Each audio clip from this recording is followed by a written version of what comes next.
நல்லபடியா ஞாயிற்றுக்கிழமை கொண்டாடி மகிழ்ந்து திங்கக்கிழமைக்குள்ள கால் எடுத்து வச்ச உடனே ஒரு சின்ன பதட்டம் வந்துருது, ஒரு பயம் வந்துருது. புது வாரம் பிறந்துருச்சு, திங்கக்கிழமை, இதே வேலையை பார்க்குறோமே, நம்ம பிழைக்கிற பொழப்பு சரிதானா, நம்ம வாழ்க்கை இப்படியே தான் இருக்குமா, இல்லை அடுத்த படிக்கு ஏறலாமா, என்ன செய்யறதுங்கிற கேள்விகளுக்கு மத்தியில ரொம்ப முக்கியமானது தெரியுமா, மனசை மகிழ்ச்சியா வச்சுக்கணும். அதுக்கு நீங்க செய்ய வேண்டிய 3 விஷயத்த சொல்றேன். முதல்ல ரொம்ப பாசிட்டிவா இருங்க, பயங்கர பாசிட்டிவா இருங்க. எது நடந்தாலும் சரி, கப்பலே கவுந்தாலும் கன்னத்துல வைக்கக்கூடாதுமாங்கல்ல, அப்படி மகிழ்ச்சியா இருங்க. 2வது முக்கியமான விஷயம், பிடித்த நபர்கள் கூட இருங்க. 3வது முக்கியமான விஷயம், பிடிச்சதை செய்யுங்க. இதோ இந்த மாதிரி நல்லா ஒரு நெய் தோசையை சுட்டு,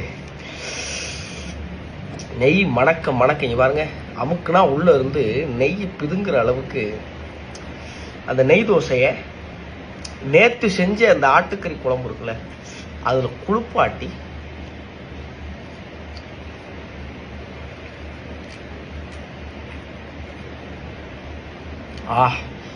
அப்படி உள்ள இறக்குனதுக்கு அப்புறம் தலைவன் இருக்காம பாருங்க, அந்த மூளைக்காலை, நல்லி எலும்புங்கிறீங்களா, நம்ம ஊர் பக்கம் மூளைக்கால், அதை எடுத்து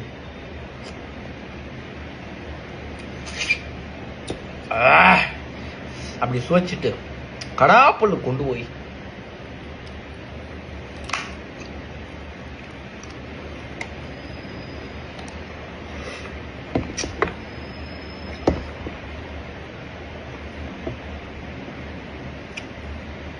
அப்படி சுவைச்சிங்கன்னா ஒரு தெம்பு கிடைக்கும்.